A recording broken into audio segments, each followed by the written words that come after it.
Ce qui fait des Fally et pour parler King Nengazali, c'est le respect au imposaka la musique qui a ça là. Respecter.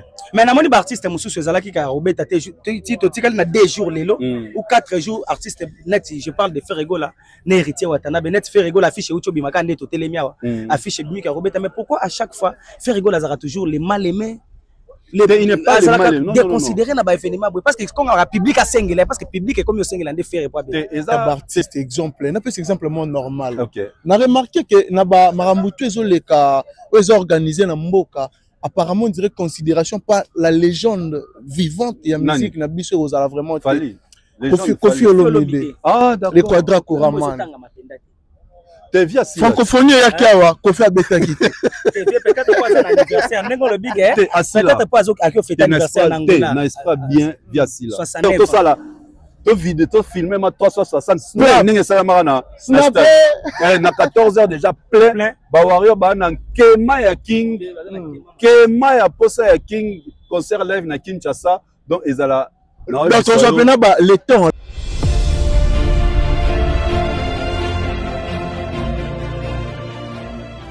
bana kino bana braza parce que tangi bana braza pour za pembeni précisément ba kinois surtout na bande ko lobango moi trop les kinois tozaki pe na soif ya komona Fally Ipupa sur scène bana poto bana ngola bato baoza déjà Fally bazoki ba date ba ko melisa biso penja soyi. Alors biso pe date pe sameli biso le 16 juillet on a parlé du peuple na festival mondial ya tourisme et Fally Ipupa za parmi ba artistes au Rofongola milulu oyo bantu mususu ba tchetiri bana bango sima me Fally Ipupa ndako za la penja alpha ndako fongola ouverture de jeu ya festival o. Alors soyons là le 16 juillet oyo et bon comprendre kaka bon moi na batak tozana l'un de leki ya yaya na zoka vela nga tunga mpoto na niveau moko bino moko donc voilà na si ma caméra stara solo comme papa frère bonio HK, la mère des étoiles, mère Nabiso, biso ba étoile, c'est comme mère Nabiso yo. Merci. Après tant de jours, hein, de moi-même, oh qui pardon a sauté, au Sonola, étoile mort et comment au Telengana. Jamais. Bon, qu'est-ce qu'on doit faire? Talaraye Star, biso skobana, étoile. Merci encore une fois de te revoir. Ouais, ça va par la grâce de Dieu.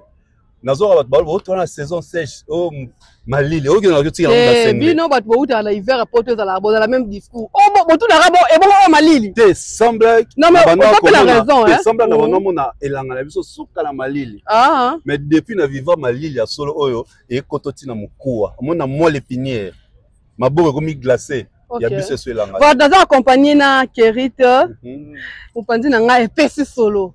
Non, tu as une question, la première question est entrée. Tout le monde a parlé du PPA, festival mondial. Il y a beaucoup de bus. On a vu déjà quelle édition? Première édition. Voilà, première édition. Par exemple, artiste Fally Ipupa Zagez, Maoutepi Gali Garvey. Na optique, na yondeng omoni, Babilongi ezana Babilongi ezangi. Analyse de zanini. Déjà, le choix du King Fally Ipupa c'est normal. C'est un artiste qui, au-delà de sa notoriété, a un produit qui est commercial et un produit de marketing valable pour nous booster un événement. Donc c'est normal, on a une ouverture, bazoyer, pas payer sans visibilité. Tu verras, même la majorité, il y a des annonceurs, des partenaires, montre le lot, YT, AT, Jeep, G-Tour. Au moins, la naka falité pour Azana Warrior Ibele. Pour Fally, il donne la visibilité à un événement. Il donne la visibilité à un produit. Il donne la visibilité à une activité de quelconque. On aura comment c'était passé avec la francophonie.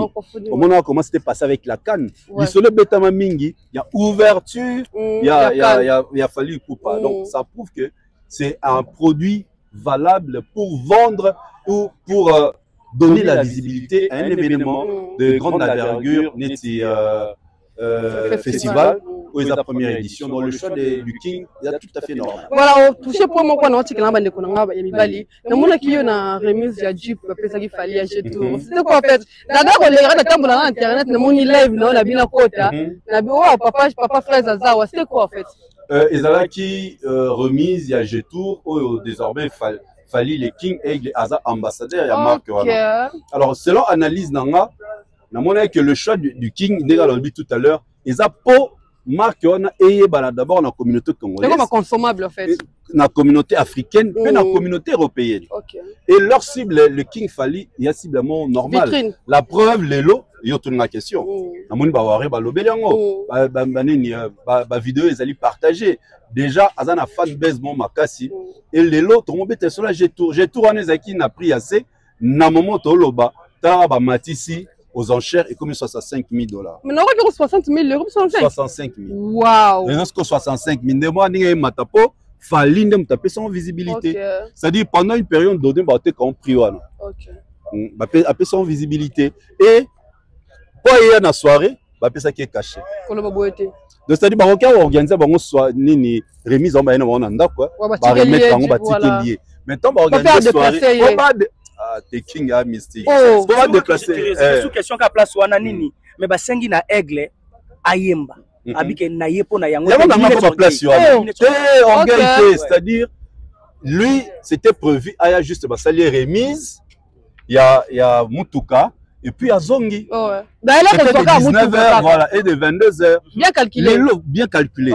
Pour Ayemba, ce n'est pas lui qui décide. Son équipe. C'est son équipe. Waouh. Il sera Yembika Bongefo Madina Touné. Il a chanté là-bas. N'a pas ça qui autorisation. Maintenant Touné Oyembi Kuna. Voilà. Une des raisons mon a réussi on tombe à insister à lobby. Ils devaient payer les cachets. Et ils ont promis la mise en place d'une table moro na DG à Getourana na AMT Motors va promettre enveloppe Elanda. Alors dans celle-ci nous mettions calculer valeur estimative, il y a présence à King. Jour la cérémonie. C'est la cérémonie et ça cause autour de $120 000. Pardon? $120 000. Aujourd'hui, Mutuka quand on a valeur en espèces, aujourd'hui caché. Pour la caché ni ba showcase, ba soirée et aux alentours il y a 30 000 à 60 000.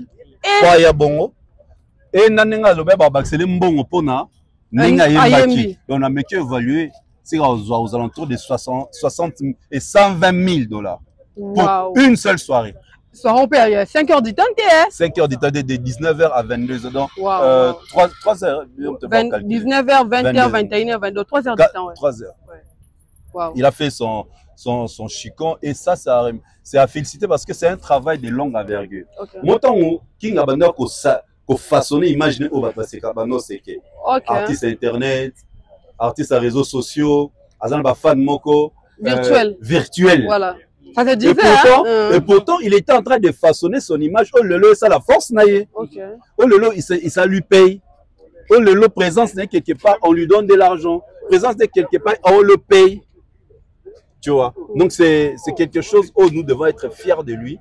Biso wa toto il est tous les Warriors du monde entier en tout cas, Vazala très fier de cet artiste qui fait la fierté. Karaté il y a musique il y a Warriors mais à Congo et à Afrique et à monde entier. Voilà. Et puis Solomon le besoin maté Voilà. Et puis c'est Solomon mon kala. Partager micro. Attends partager ka micro na Kerit. DJ Cherise na moni toye pona surtout pona événement avant to kota parce que na bi ke bandike. Travers. DJ Cherise. Nous sommes en direct. Bon comprendre toye concert ya promotion. Cherise. Ata mutu ke koti na katikati ata bato matiti bazo komba leki abo comprendre na. D'accord. Voilà moi nanga. Tozana rata ba événementiel. Auto soane jour là. Très bien. DJ Cherise, to mona ki na kati ya juste au début parce que Fally pour pas na affiche date échange qui. Mais selon toi balobi que Fally pour pas air moko balobi ka robeta te mais un moment to moni artiste à chaque affiche air moko longoli mais ba yozo célébration affiche à le 16. Mais bato balobi que artiste a imposé qui ba pesa mbongo et puis ba tant va payer $500 000 ndandi mais bino bozala leki ya bwana kati parce que na mona que déjà kuna na kati aigle que zo cario zawana c'est pas pour rien aigle mais ma poto parce que ça la musala on peut bien. Merci beaucoup. Na na posa na zo précision sur l'affiche wana. Et puis si Solomoni, ce qui fait de Fally et pour parler King Nengazali, c'est le respect au imposaka, la musique qui a ça là.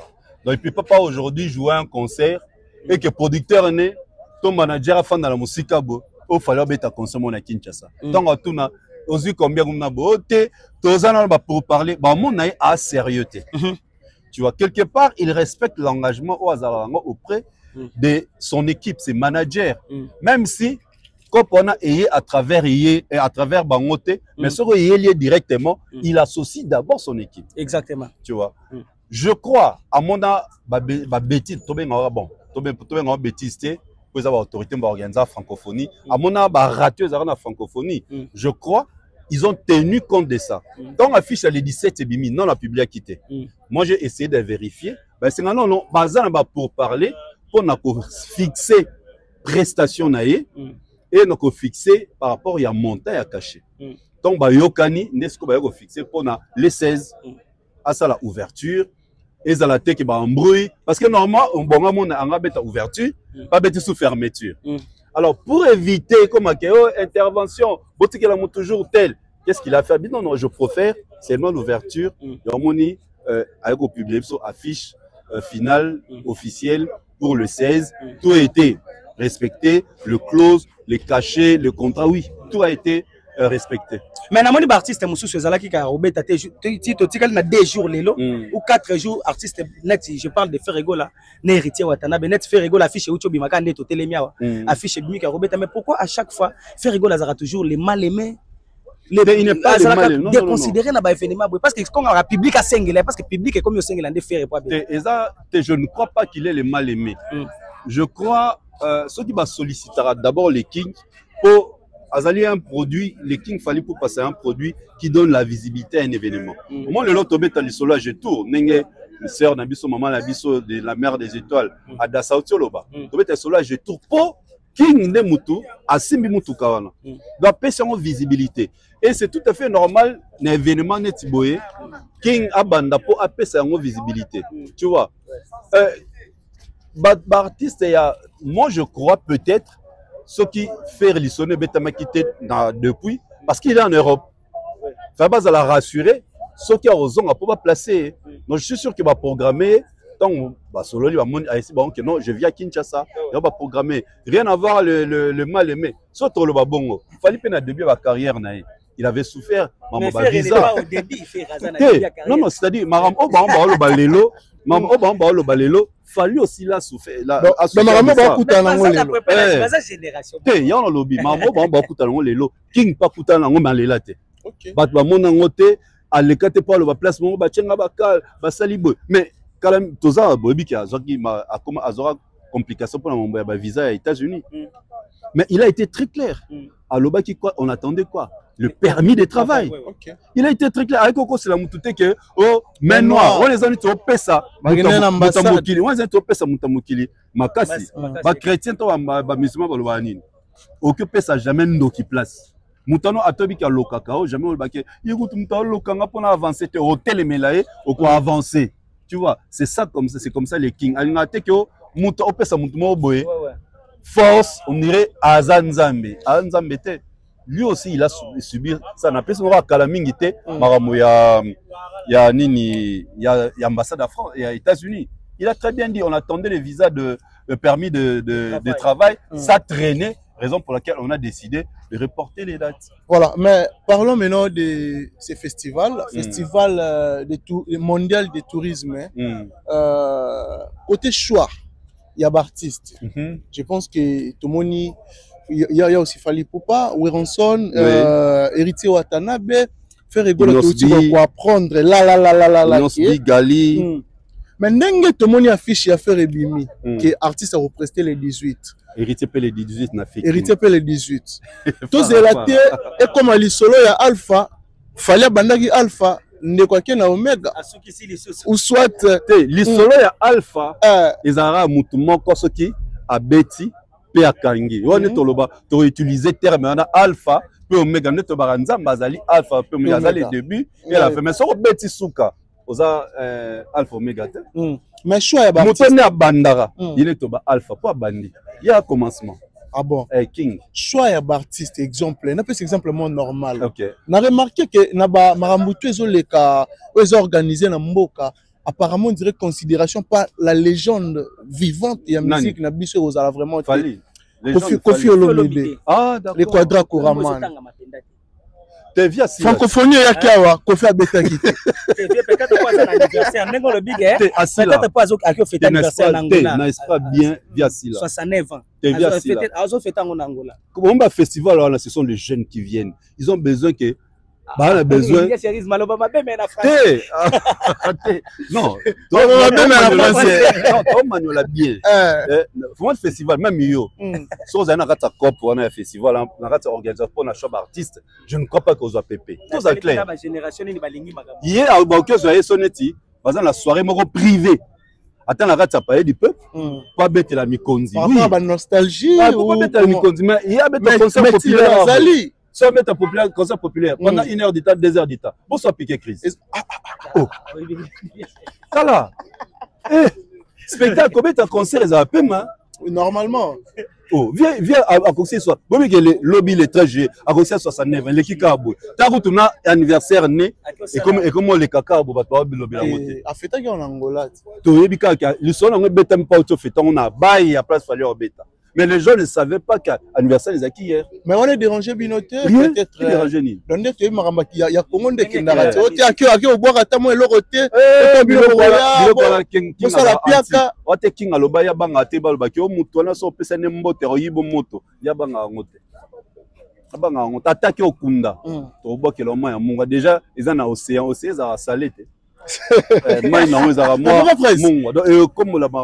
qualité ni sali que bazwa fali poupa comme azala comme muto artiste au sala ouverture ya événement. La première qualité, il donne la visibilité. Ça demande aussi des chansons. Hein. Ça donne déjà, premièrement, ça donne de visibilité à un événement. Il donne la visibilité à un événement. Et en plus, il a des chansons autant à Bandara. Oh,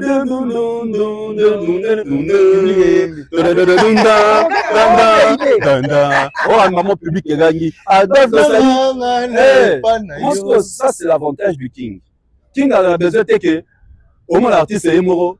Mais vous ne chantez pas. Ça fait mal, on sent que vous êtes assis. Vous êtes, si vous êtes fâché. Donc, est-ce qu'on a besoin? Moi, je me dis, Baniga,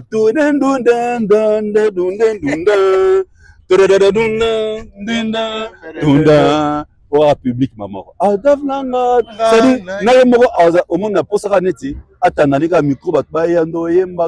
Imagine toi, public, vraiment, c'est une période moko, à organiser concert, bâtira CD à Formule 7. C'est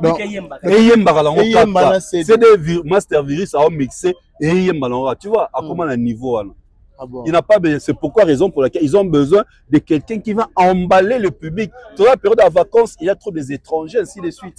Il faut montrer en tech à public dès l'ouverture, en tech à image à festival. Et ça, c'est juste Fali Poupa, frère. Mais toi, c'est la comparaison. Tu es seulement en francophonie, pour te dire que Fali a commis quoi. Comparaison à la congolaise, c'est bien les ans à la montée. Mais est-ce que la comparaison au salam après il y a un lobby. Nani a posté le comparaison. Et ils ont la montée. Mais si quoi, tous les gens ont été à solo. Il faut tout ça l'émission spéciale les 19. Tout ça l'émission les 19. Vous allez voir. Mais vous ne chantez pas, chantez. Vous ne chantez pas, chantez. Mais surtout côté billetterie, pour fort. Barozwa billet wa. On dit massa mon auto belé là claver chaud bazala la organisation azala pe na marmetala technique na stade ya le King, c'est un ami qu'on a évolué dans l'événementiel, il est trop fort, c'est un technicien. Abisinga que bientôt ba billet à la mise en vente en ligne. À la physique, caravane motorisée, notamment à travers la ville à Kinshasa. Si on a une caravane, nous sommes les billets. Comme la porte est formée à 12 h, tu as déjà 14 h, tout ça là. Tu vides, tu filmes à 360. Na 14 h déjà plein. Bawario, Kema ya King, Kema ya Posa ya King, concert live na Kinshasa. Donc, ils ont donc, on s'appelle le temps live. Savourer Bamayanga Kerit. Moi je vois là. Heureusement, dans le monde battu podium boy, Nabia basali bien. Comme ça, bana mayo bazapété, tu vas arrêter moi côté zate, atala ta musique. On met tout batala, heureusement battu ba écran, moni. Baza prudent, battu ba écran kuna peut permettre bazali bana ba bouka ba barrière té. batala na ba conseil la musique et c'est ce qui va se passer. Ah bon, voilà. Mais sur vidéo sur yango na osenga déjà pardon Kerit na ba autorité ba prévoir arsenal sécuritaire ya makasi. OK. Ya makasi poto boy oh falité. Toza pe na quartier à bateau. Voilà. Donc va prévoir wana ezo bangisa te. Quartier nani? Te quartier à bateau. Aux amis quartier a parlé de quartier ya ba institution parce que nani résidence ya fait rigoler les gens na yebi que tozali na quartier ya ba institution mboka Assemblée nationale les alara on a Sénat. Donc tout est assuré. Bon sécurité aux alana normal. Par rapport à la coïncidence, surtout dans le concert, parce que les gens qui ont accompagné, il fallait pour Bordeaux, Lyon, Marseille. Bordeaux, lobby une année à Bordeaux. Les Ardennes, soit bétard en Liège. Donc, la coïncidence, pourquoi la coïncidence? Ezali, Omoni, Azara tellement sollicité et il fait en sorte que la date n'a pas été bimisa et ça a la même période. Tu vois, au moment que année Oyo, Europe, ils ont épargné. Les amis Afrique, na Asie. Batman compati batman mon arali sola Dubaï pour arriver à Dubaï pour tomber ça au Kendango. Mais tout pour ça que Dubaï ils en Asie. Vol auto salara de Kinshasa ti Dubaï, c'est la même heure Tozwaka de Kinshasa Timi qui sort du Air France. À peu près 8 heures du temps. Pour le de Kinshasa ti Dubaï. C'est-à-dire années quand le Timi Kili. Donc que beta na Asie. N'importe qui réouverture de jeu. Mais na Asie ezali ouverture de jeu. Donc, on la Miloulou, na Katia, Dubaï. Pour la toute première fois, la salle fermée. Tu vois, ça c'est comme ça. Les gens critiquent mon oiseau bêtis, c'est babi maman chimène. Bino pas bien critiquer à faire on habite maman qui c'est. Biso to critiquer organisatrice té. To critiquer organisation concert. Faut qu'on ça la nuance. Parce que mon tabet ça fallu na poto. Aza mon, ezate pas aza mundele ne photo bangaye. Aza être humain netio, netinga, netikerit. Sauf que il est organisé et il respecte les engagements de l'artiste. Exactement. C'est ça maintenant, c'est que Mama Chimène, na boss Charlie qui s'en va la Bassali, va respecter les exigences de l'artiste. Et l'artiste étant en monique, les clauses sont là, ils ont respecté ce que lui a demandé. En fait, on a ça le spectacle. C'est comme ça il a accepté. D'ailleurs, on voit la communication facile et salim. La condition artiste, c'est respectée. Respectée et réunie. Tu as respecté et réuni. Toutes les conditions sont réunies. Il y a spectacle. Voilà. Tu vois maintenant la différence. Peu au moment où fallu, il y a ce moment Gérard Drouot, a fallu na poto matin na spectacle. A matin na scène. Nenge bamba matériel lo ba critique on matisi mut na productrice a kolobate. Au botolier pena micro parce que comment qui kolinga revesser. Voilà. Il y a on ce que bloc connaît ça mais pas qualité. Au moment où producteur a mata son peut-être en mata. Donc supayemba toi bina esengona toi on peut ça fallait cadeau mais fallait que le micro olobini ni pour la public anité pour le public qui vient à cadre sa concert a fallu azalaka public congolais té azara public il y a communauté nyonso alors le ba communauté là ba message était no mona producteur a mati abanyolo baloba na scène c'est pourquoi on n'aurait pas fallu à éviter rango DJ Cheris tomoni concert et betami pe na Belgique to eza culture to solo la musique mais tant fort il y a concert à Muninga et comme il problème il y a photo parce que la photo pèse qui a fallu en monter la photo ezaki belé mais comment tant fort il y a concert à faire et là on va publier place wana il y a photo tant fallait photo a fallu pour apparaître et puis batu bazo CP là mais ezaki concert ya bagolois mais bazo CP là na photo il a fallu bazo ganga net émotion bazaki émotionné parce que le premier babi faire un grand esprit pour maramba ça il fallait avoir au salon ngote c'est que ça avec grand esprit fallait nettement na photo il y a héritier. Ah, moi, ça avec grand esprit. Tout a supporté photo héritier dans la semaine. Le col a dit photo a fallu parce qu'il fallait appeler sa visibilité. Raison pour laquelle tout le concert n'est pas une photo a fallu. Voilà. Tout le concert n'est pas photo a fallu. Donc, il est, dans le toujours phrase, c'est le premier artiste musicien Warriors. Ah, merci beaucoup. Papa Fraise. C'est le premier artiste musicien Warriors. Oyebi ke tango balongwaka maison mère. Yem tamu talbosa bengaka fali pour basala le marqué. Donc ça fan a fallu. Non mais fali c'est un Congolais frère aussi. Bengaka fali à Boya. Et quelques mois après Amoni a na quartier la tête. Boules ko fali atala inen. Donc pour vous faire ça fan ya fali. Fan a fali. mais ezala la ngote ezala oh inga za fan na mabeza te rivalité ezala raté aza vraiment premier artiste premier warriors et déranger binoté comme na événement il y a artiste ferré Fali que l'équipe de Fali peut porter l'organisation plainte pour nous baptiser imaginez ça non mais tout le monde a monté à ma vie mais justement il y a moi ce que ba ça la ngote parce que l'image de Fali est boostée événement là-bas. Métronome, il y a indiqué à Maramou. Donc, il y a indiqué maman dit événement comme l'Obama. On a fait. Ce que Bobet il sera concert en anine. Parce que qui peine à la taquité, à la tiba boro. Alors ça dit même la tenue, à comment faliniser. Faut que la tiboé. Bah bah que c'est Fali. Oh honorer ba grand, il faut avoir un babanze là-bas. Fali na chaque album na ye. Fali honorer Luambo. Ay melomba nzomba Luambo. Ay Mario na l'été Azui a samplé juste l'extrait, l'instrumental, mais à Bongolongo les Didi. À honorer Luambo. Ce n'est pas quand tu, ce n'est pas à moderniser. Ce n'est pas parce que tu as interprété la chanson de quelqu'un de honorer. Non. On a plusieurs façons à honorer Bato. Bakalos et Banda Neti. Nze momo ya Pepe. Donc à honorer Kofi. Ah ouais, Bakalos. Kofi Olomide. Mais oui, donc à Luka.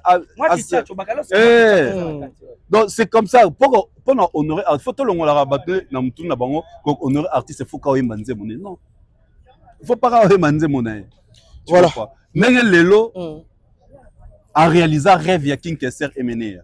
Au King Aloba que y on a satisfait. Le jour où on a la poto mundele, a obélé la yé. Exactement. Lelo a honoré rêve ya King Kester. Ne a honoré rêve à King Kester. Est-ce que ils ont honoré Moroté? Oui, oui. Aujourd'hui, ils ont honoré King Kester.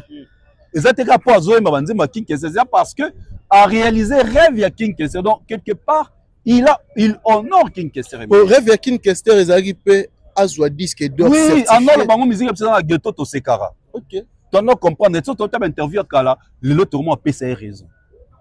King Kester. Tout le monde a payé raison parce que tu as borné bako sabiso trop pendant plusieurs années.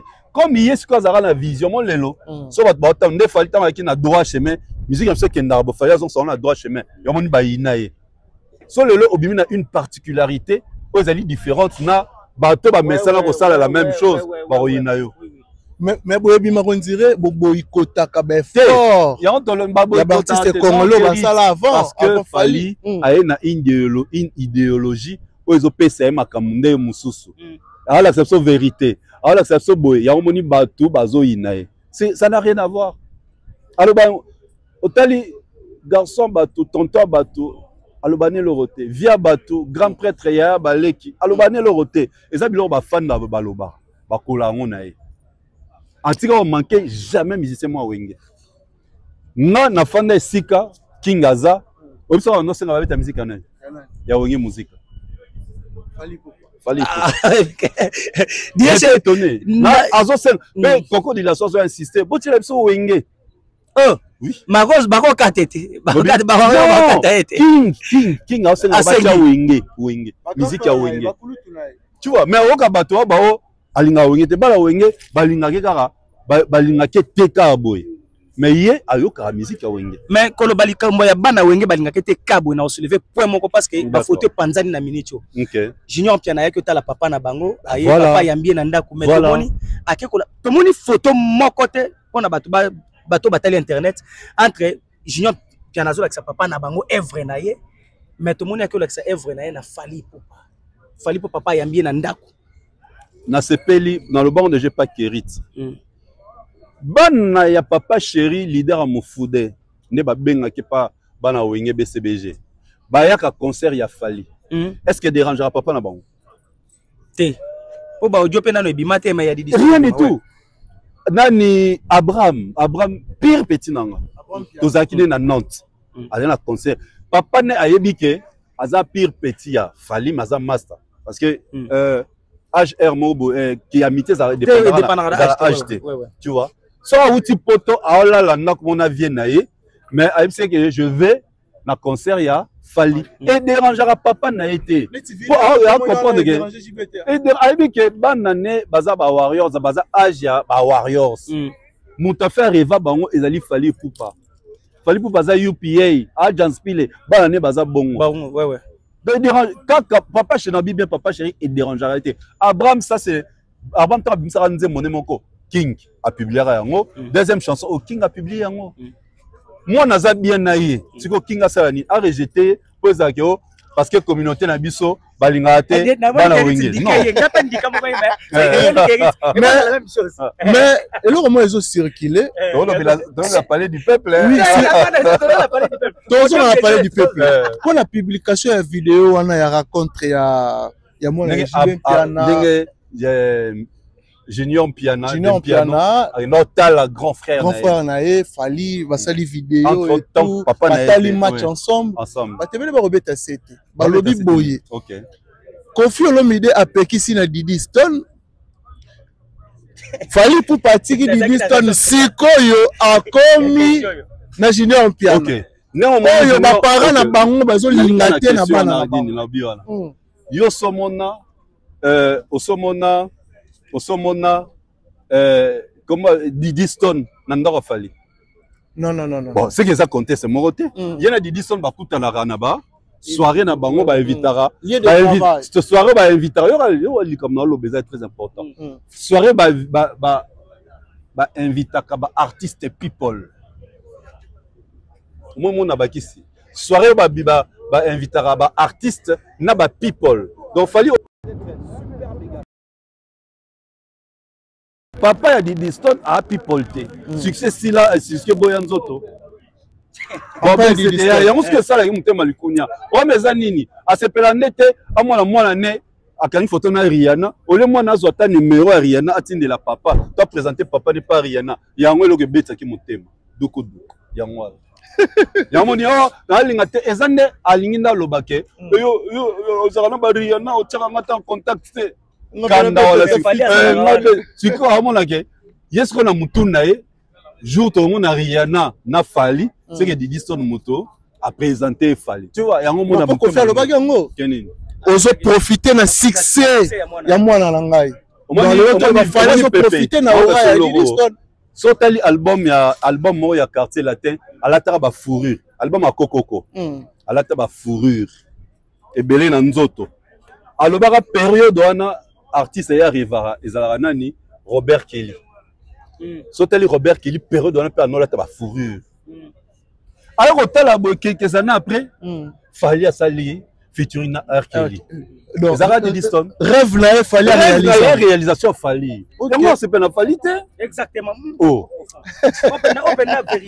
il rêvait Robert Kelly il rêvait Robert Kelly R Kelly et Fali a réalisé une chanson pe exactement babeta R&B ya invité une chanson rumba R Kelly ayemba na rumba na ninja wewe donc Fali ayembisa R Kelly le seul artiste ayemsa aye que ça no featuring yo imposer tes style na yo lui impose son style il chante en lingala amena Angélique Kidjo to moni yango te style bayembi la nini na côté style bayembi la nini on monte kabini si plekes on monte kabini on monte abinisi rumbeza rumba on monte malgré belete mais rumbeza qui fallait eza falinisation comme toujours ah bon mais DJ Cherise tout ce moment venant awa na l'événement ils mercredi malgré promotion ils temps moké est-ce que récite kozala pour na événement ya festival mercredi jour à ouverture le 16 juillet 2025 ngai kunelo na banga ba barrière na banga sécurité faut arsenal sécuritaire za makasi arsenal la sécurité za makasi parce que bato ba uta ba chango bato ba uta ba Congo bato ba traverser ba uta Brazzaville imagine toi pour na nulo pour ba kinois ba warrior à Kinshasa ya Congo ba na nkema ya king ba na nkema donc c'est-à-dire ba vivre en live et ils vont profiter de ce moment et surtout qu'ils en a moi porte format na 12h donc Batouba a déjà dans 10h 14h tu mets maintenant 360 plein tu tourner ma caméra bon plein eh zalaba warrior bazana donc tu dis ma donc tu beti ma bo Dans un autre kimia. Ah bon? On a eu mort. Nga na silisi na mais toute la question moko ya suka parce que zo déranger parce que na mona temps ozo sala live malgré mutuka malgré ba événement autoza nango ya le 16 mais bazolo ba Stade de France ezaki ya illusoire. Ce qui Stade de France est illusoire. Et ça salle ya falite. Et ça Stade a falite. Stade de France ya ngwana. Pochadet. Te me bango ba chaki ba ki te ya fali eza illusoire. Mais Stade de France ya ngwana. Tout le capé mutu mususu oh beta en réalité bon te kérit. Là pépé si so. Exactement. Obi que Stade de France est illusoire. D'accord. Ouais. Stade de France ya ngwana. Bobeta sko Stade de France. Tout le mutu mo Paris la Défense Arena tout depuis betama le 24 novembre. Le 24 novembre 2024. Si le lot. Bacha date balongola, bacha date balongola. Si le lot, mutumota zauna omeka. Merci beaucoup DJ Serif Solo là ba Warrior pour la motivation du sous pour na event. En tout cas, le Warrior de Kinshasa, le Warrior de la RDC, le Warrior de Brazzaville, notre King Hustler, notre King de Trendsetters, notre King, le métronome, notre King El Mara. Il va survoler le palais du peuple, l'esplanade. Alors, porte est ouverte à partir il y a 12 h. Déjà 10 h, 14 h, tout ça déjà plein à Etonda. Concert bêtement moi. Tout bêtement plein caisse moi. C'est-à-dire, donc il y a moi, carabo. Na munene wana. Donc mère na biso ça va hein. Taylor Kitoko.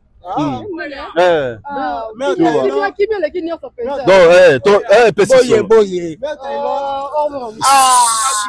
Tu vas bien yo mettre l'eau mususu. Va bien mo beta.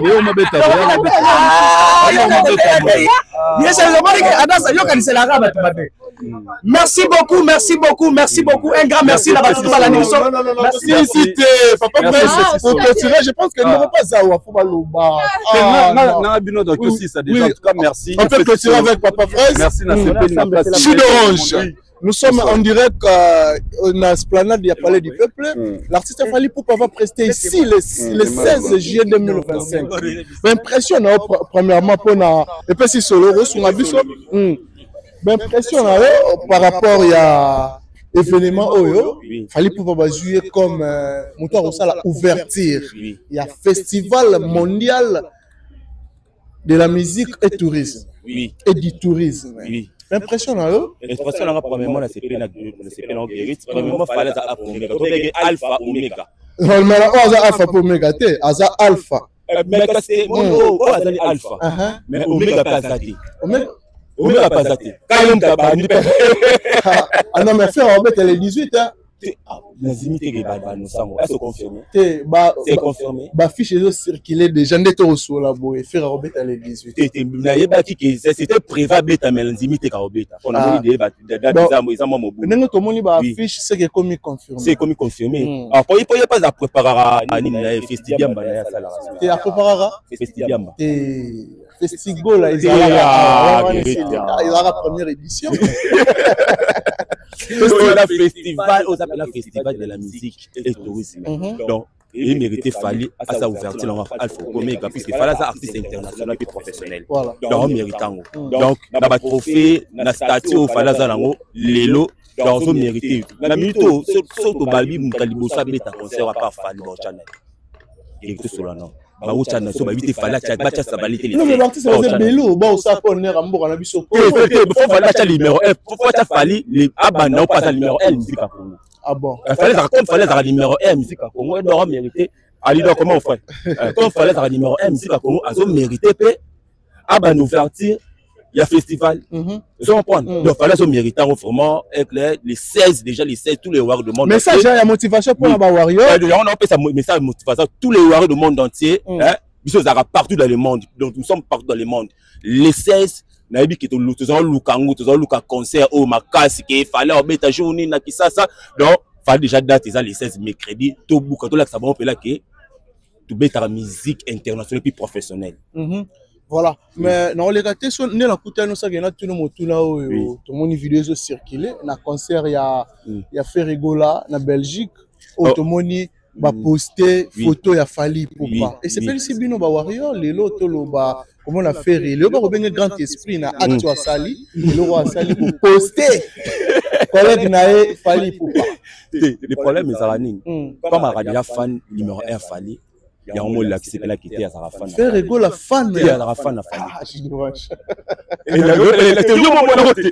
tu as ça mato 15 jours Fally la concerné bati photo il y a fait le affichage on a sima. Attaque les professionnels Fally au numéro 2. Et là ça s'appelle que il ça dans nous facile. Non mais à rendre que hommage na artiste au basa la rumba congolaise. Bon il c'est babi au ça hommage musique babi ta rumba congolaise. Qui fait mieux que Fally. Aujourd'hui, actuel, la musique à Congo depuis aujourd'hui, Lélo, aujourd'hui, Lélo, qui fait mieux que Fally. Azate pour nous. Même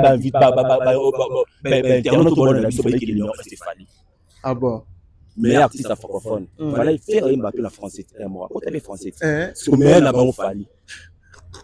C'est Fally qui fait mieux que les autres. Qui fait mieux que les autres. Et puis, avant, trophée de la bête, concert à Oyo, on va bien tâter la salle musique. Rien ne rien à commenter. Avant, trophée, avant, tube, on va dans la montée. Et c'est tout ça débat. Non, ils ont débat. Ils ont débat, rien à dire. Tout le monde trop. Je crois que rendez-vous à lundi les 16. Ah bon. Mercredi les 16. Mercredi les 16. Tous les Warriors, tout ça là. Ah, on n'a pas les peuples. Après, fallait aux Angola, le 9 à Dubaï. Le 2 août, aux Angola, le 9 août, tous à déjà à Dubaï. Là, Banzora déjà les 30 déjà à Dubaï. Voilà, quelques salutations là-bas tout. Oui, na pesa mbote nanga na Derek Lingambo, na pesa mbote nanga na Rodi Matene Motema Aziza, na pesa mbote nanga na Zoso 243 ya Wili Musheni ya Théo Zambota. Le code l'unique et le Celtia. Ya Wili faut pas se venir. Mais c'est nous Azali. Pas à kaka. Ya Wili a Ozana biso na Kinshasa. Bientôt déjà la Kin. Ya Wili. Donc ya Wili raté. Badongolo miso tika la son ya Wili Musheni mutamaye. Puis ya Théo Zambota. Ya Théo Zambota. Ya Théo Zambota bambote sikoza li vraiment la piste bambote dans la famille na. Non mais faut voir rappeler Drey Mabaya. Ah Drey Mabaya Warrior. Il y a pas de comme Drey Mabaya Warrior. Ah Drey Mabaya na piste bambote sikoza li. Oui. Voilà, merci vraiment là yo. Jus d'orange tozala les 16 tozala famille na si mobimba tozala les 16. Voilà, merci vraiment la bateau tout va disposer qui temps pour Orlando Bisso. Un grand merci surtout à l'équipe Mobimba. Je pense que quant à moi, on se retrouve au prochain numéro. Bye bye.